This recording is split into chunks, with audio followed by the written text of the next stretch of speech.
まだ終わっていなかった。でも今の僕は、僕にはどうすることも。力が欲しいのね、巨人の力が。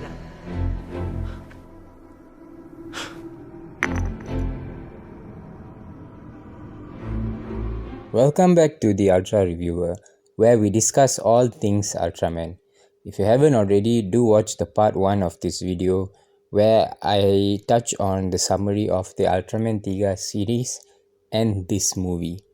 In this video, I will be discussing on some of the great aspects that made this movie so exceptional. Before we get into today's video, do check out my Ultraman Gaia and Ultraman Nexus series review, where I explain why these two shows were one of the best in the franchise. Now, without further ado, let's get into today's video. 発進します。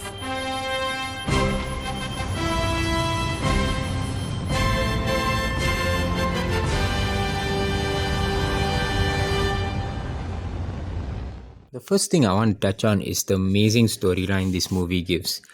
If you have watched my previous video, you would see that this movie gives a very twisted origin for a very noble hero. The reason this is a twisted origin is because of how the origin stories of other Ultras have been. If we look back at the Ultraman before Ultraman Tiga, also known as the Showa era of Ultras, we see that they all originate from the same planet, and they all have a very common goal in their time on Earth. Whereas with Tiga, it's very different even in the series. Yuzare refers to him as the hero, the savior that protects them, not just a random alien that lands on Earth and decides to protect it, much like the previous Ultraman were. However, in this movie, we take a total opposite twist, and we see that Ultraman Tiga in his past life was actually the bringer of destruction, not just a bringer of destruction. 3000万年前、共に強大な力を手にした仲間をあなたは閉じ込めた。あの女の口車に乗せられて。And for this reason, Ultraman Tiga The Final Odyssey just does an amazing job in giving us viewers such a shock at what a Ultraman origin story could be, and how a hero doesn't necessarily start off as a hero or a nobody, but could actually be the total opposite, a villain. 私たちと共にこの地球に恐怖と絶望を。言ったはずだ。僕はお前たちとは違う。僕はお前たちを倒す。The next thing that I really loved about the movie was the many references it made to the series. Much like every Ultraman series up to the Heisei era of Ultras, which is the second generation of Ultraman, every show would have around 50 to 52 episodes. And watching all of it can sometimes be really tiring, but nevertheless, going through the whole series and seeing some of the things we know from the show being referenced in the Ultraman Tiga movie makes us viewers feel that our time spent watching the series was definitely worth it. Now, the first one is made in the very start of the movie, which is to Gaton Zoha, the final villain of Ultraman Tiga. Because the Expediters, as I mentioned in the first video, go to an island where Gaton Zoha last appeared.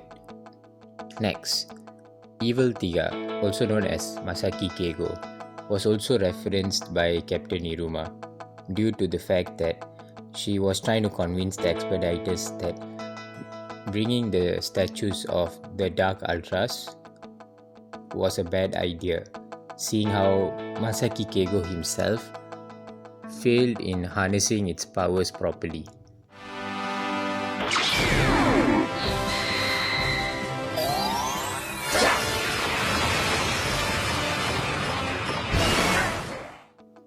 Next, the pyramid-like metal structure that contained the hologram of Yuzare is brought back also to show Daigo of what were the events that happened in the past. Although this machine is quickly destroyed, yet it is still appreciable to see it once again after many years. And we also see twice in the movie of flashbacks of battles of Ultraman Tiga. The first is at the beginning of the movie, showing Ultraman Tiga's multiple modes: Sky mode for speed, Power mode for strength, and Multi mode for a balance of both. And of course his glitter mode in the finale, that was his strongest mode at the point. そうか。敵の特徴に合わせて巨人は自分の体をコントロールすることができるんだ。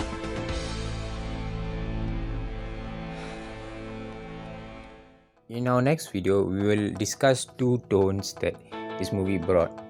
One was a more mature adult-like tone, and another was a post-war tone. I will discuss this in a lot of detail in our next video. Well, that's it for today. If you have any feedbacks or requests, do place them down in the comments.